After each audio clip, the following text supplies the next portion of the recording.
بسم اللہ الرحمن الرحیم۔ ناظرین گرامی، پیغمبر آخر الزمان حضرت محمد صلی اللہ علیہ وآلہ وسلم کا جب وصال ہوا اور آپ کے جسد اطہر کو جب قبر مبارک میں رکھ کر مٹی گرائی جانے لگی، عین اس موقع پر ایک صحابی حضرت مغیرہ بن شعبہ رضی اللہ تعالی عنہ نے قصداً اپنی انگوٹھی قبر مبارک میں گرا دی۔ امیر المومنین حضرت علی رضی اللہ تعالی عنہ اس موقع پر موجود تھے۔ آپ نے حضرت مغیرہ کو حکم فرمایا، اپنی انگوٹھی نکال لو۔ یوں حضرت مغیرہ قبر اطہر میں اترے اور رسول اللہ صلی اللہ علیہ وآلہ وسلم کے قدم مبارک کو مس کیا اور اپنی انگوٹھی لے کر باہر نکل آئے۔ یعنی آپ سب سے آخری شخص ہیں کہ جنہوں نے نبی کریم صلی اللہ علیہ وآلہ وسلم کے جسم اطہر کو چھوا تھا۔ امیر المومنین حضرت سیدنا عمر فاروق رضی اللہ تعالی عنہ کے دور خلافت میں مغیرہ بن شعبہ کوفے کے عامل تھے۔ ابن شہاب سے مروی ہے کہ حضرت عمر قیدیوں میں سے جو لوگ بالغ ہوتے تھے انہیں مدینہ آنے کی اجازت نہیں دیتے تھے۔ ایک مرتبہ آپ کو کوفے کے عامل مغیرہ بن شعبہ نے ایک خط لکھا کہ میرے پاس ایک ایسا کاریگر غلام ہے جو لوہار بھی ہے، بڑائی بھی اور نقاش بھی، لیکن چونکہ امیر المومنین آپ نے بالغ قیدیوں کے مدینہ داخل ہونے پر پابندی عائد کر رکھی ہے تو یہ مدینہ داخل نہیں ہو سکتا۔ اگر آپ اسے مدینہ داخل ہونے کی اجازت دے دیں تو یقیناً یہ مدینہ کے لوگوں کے لیے بہت فائدہ مند ثابت ہوگا۔ حضرت عمر فاروق رضی اللہ تعالی عنہ نے جب اس شخص کے بارے اپنے عامل سے اتنا کچھ سنا تو خیال کیا ایسا شخص یقیناً مدینے کے باسیوں کے لیے نہایت سود مند رہے گا۔ چنانچہ آپ نے اس غلام کاریگر کو مدینہ داخل ہونے کی اجازت دے دی۔ حضرت مغیرہ نے اجازت ملتے ہی اسے مدینہ داخل کر دیا اور اس پر 100 درہم ماہوار خراج مقرر کر دیا۔ ابھی اس غلام کاریگر کو مدینہ آئے ہوئے کچھ عرصہ ہی گزرا تھا کہ وہ امیر المومنین حضرت عمر رضی اللہ تعالی عنہ کے پاس یہ شکایت لے کر پہنچ گیا کہ میرے آقا مغیرہ نے جو مجھ پر خراج مقرر کر رکھا ہے وہ بہت زیادہ ہے جو میں ادا نہیں کر سکتا۔ حضرت عمر رضی اللہ تعالی عنہ نے اس سے دریافت کیا، بتاؤ تم کیا کیا کام جانتے ہو؟ وہ عرض کرنے لگا، میں فلاں فلاں کام جانتا ہوں۔ اس نے وہ تمام کام گنوا دیے جن کے بارے میں حضرت مغیرہ نے بیان کیا تھا۔ حضرت عمر فاروق رضی اللہ تعالی عنہ نے فرمایا، یہ جو کام تم بتا رہے ہو کہ تم جانتے ہو اور ان میں مہارت رکھتے ہو، ان کی نوعیت کے لحاظ سے دیکھا جائے تو تمہارا خراج بالکل بھی زیادہ نہیں ہے۔ وہ غلام یہ سن کر ناراض ہو گیا اور واپس چلا گیا۔ چند راتیں گزریں کہ امیر المومنین حضرت عمر فاروق رضی اللہ تعالی عنہ کا گزرتے ہوئے پھر اس غلام سے سامنا ہو گیا۔ آپ نے اسے بلایا اور فرمایا، کیا مجھ سے یہ نہیں بیان کیا گیا تھا کہ تو کہتا ہے اگر میں چاہوں تو ایسی چکی بنا دوں جو ہوا سے چلے؟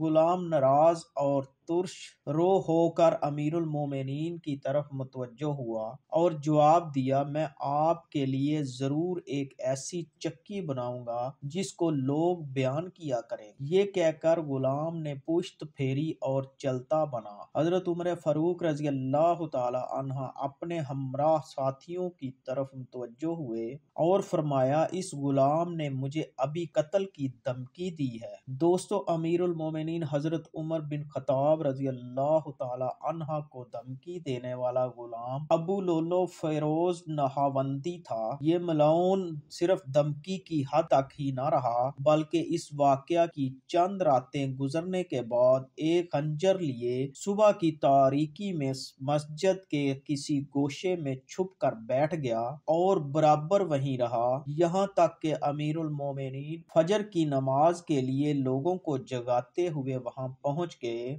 جیسے ہی حضرت عمر فاروق رضی اللہ تعالی عنہ اس بدبخت کے قریب ہوئے تو اس نے تیز خنجر سے آپ پر حملہ کر دیا اور خنجر کے 3 وار آپ پر کیے، جن میں سے ایک وار آپ کو ناف کے نیچے لگا جو گہرا تھا اور اس نے پیٹ کی اندرونی کھال تک کاٹ ڈالی۔ پھر وہ مسجد میں موجود دوسرے لوگوں پر ٹوٹ پڑا اور 11 مزید نمازیوں کو بھی خنجر کے وار سے زخمی کر دیا اور آخر میں اپنے ہی خنجر سے خودکشی کر لی۔ ایک اور روایت میں ہے کہ اس نے کل 13 لوگ زخمی کیے تھے، جن میں سے صرف 4 زندہ بچے اور بقیہ 9 شہید ہو گئے تھے۔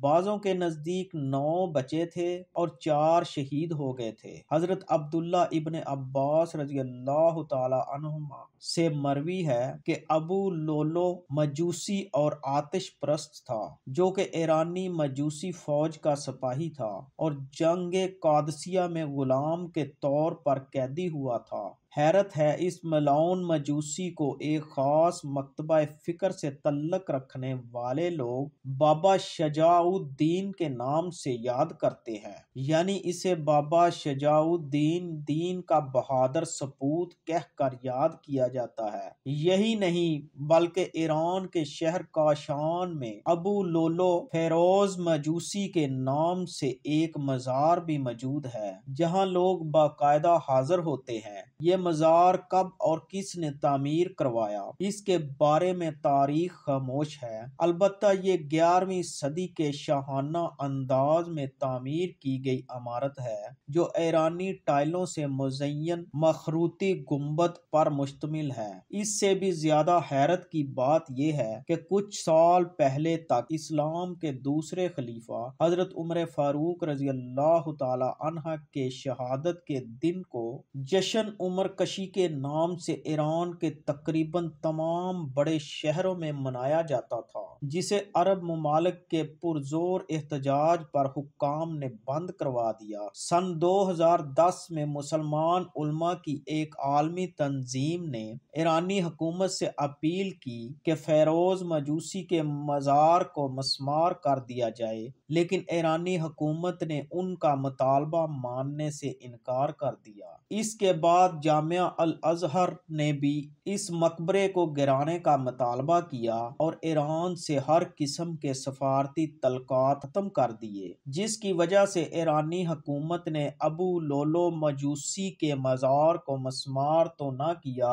البتہ اسے بند کر کے وہ جگہ مقامی پولیس ہیڈ کوارٹر میں تبدیل کر دی۔ فیروز مجوسی کے نام سے منسوب یہ مزار قم سے 60 کلومیٹر کے فاصلے پر کاشان ہنس روڈ ایران میں واقع ہے، جسے آج بھی ملاحظہ کیا جا سکتا ہے۔ دوستو، کثیر علماء و سیرت نگاروں کا اس بات پر اتفاق ہے کہ ابو لولو فیروز مجوسی اپنے اصلی دین یعنی آتش پرستی پر قائم تھا، جیسا کہ حضرت ابن عباس رضی اللہ تعالی عنہما کا قول ہے کہ ابو لولو مجوسی اور آتش پرست تھا۔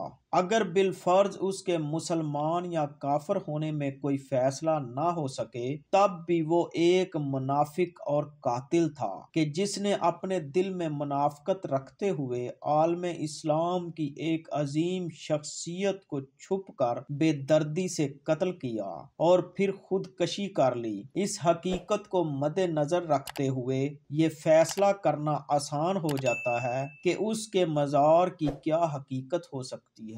دعا ہے اللہ رب العزت ہمیں ہر ظالم کے ظلم، شریر کے شر اور حاسد کے حسد سے اپنی حفاظت میں رکھے اور کامل ایمان کے نور سے ہمارے دلوں کو منور فرمائے، آمین۔